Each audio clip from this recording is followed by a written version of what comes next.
भारत में चमड़ा बनाने वाले चमार हैं तो भारत की सीमा के बाहर यानी चीन, रूस, जापान, अमेरिका और यूरोप के चर्मकार चमार क्यों नहीं हो सकते। चमार, धोबी, लोहार या सुनार जाति नहीं है, हुनर और व्यवसाय है, ये हम भी जानते हैं। लेकिन आखिर सवाल यहाँ पर यह भी उठता है कि आखिर किन लोगों ने इन मेहनत कश रोजगार को जाति बनाकर जन्मजात कर दिया।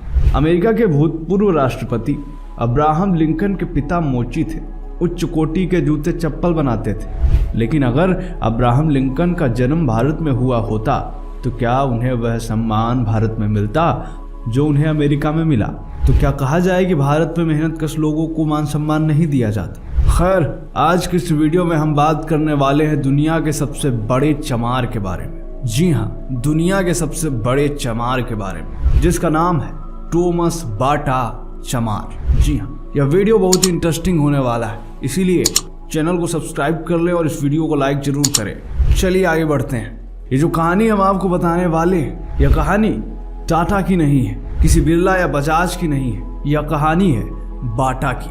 हर भारतीयों को यह लगता है कि बाटा कोई भारतीय कंपनी, लेकिन कभी एहसास नहीं हुआ कि बाटा विदेशी कंपनी है। और इस कंपनी की स्थापना चमार जाति के टॉमस बाटा ने 1894 में की थी।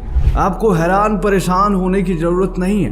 बाटा परिवार चमार जाति से, बाटा परिवार 8 पीढ़ियों से जूते, चप्पल और चमड़े बनाने के कारोबार से जुड़ा है। यानी बाटा परिवार 300 वर्ष से महान और पवित्र कार्य चमड़ों के उत्पादन से जुड़े।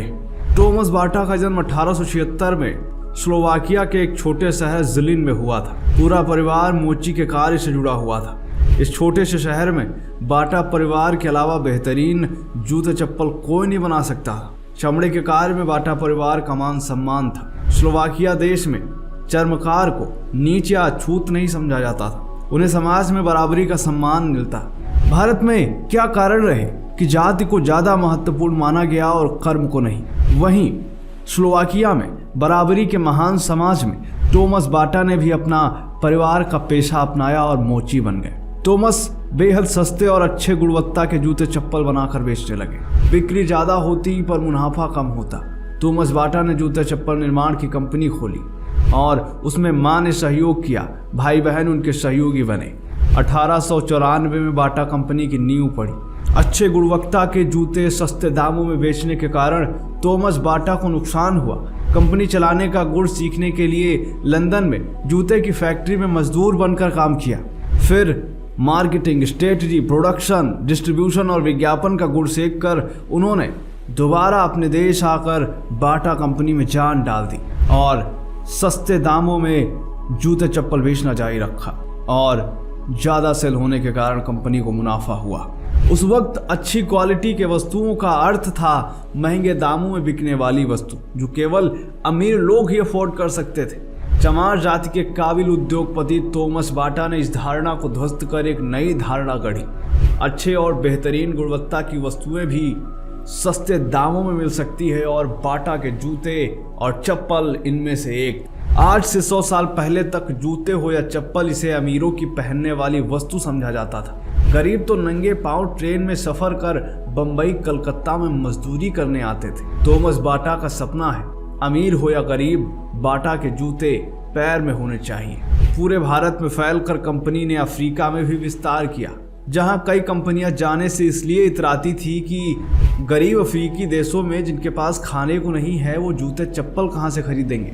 लेकिन बाटा ने अफ्रीका महाद्वीप के पूरे देश में सस्ते दामों में जूते चप्पल बेचे और हर गरीब के पैरों में जूते चप्पल पहना दिया। 1932 में टॉमस बाटा की हवाई जहाज दुर्घटना में मृत्यु हो जाती है। उनके निधन के बाद उनके भाई और उनके पुत्र ने बाटा कंपनी को हर देश में सबकी पसंदीदा कंपनी बना दिया। बाटा केवल जूते चप्पल का ब्रांड नहीं है, भरोसे का भी ब्रांड है। चर्मकार टॉमस बाटा ने कहा था कि मुनाफे के साथ वो उपभोक्ताओं का भरोसा भी कमाना चाहते हैं और आज बाटा भरोसे का नाम।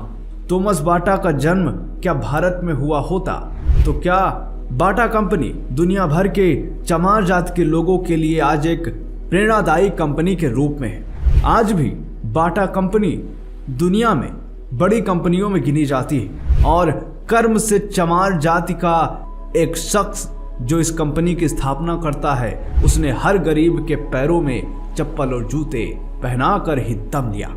यह लेख हमने लिया था agnialok.com से। आज की कहानी आपको कैसी लगी कमेंट अवश्य करें। मिलते हैं आपसे अगले वीडियो में, तब तक के लिए जय हिंद, जय भारत।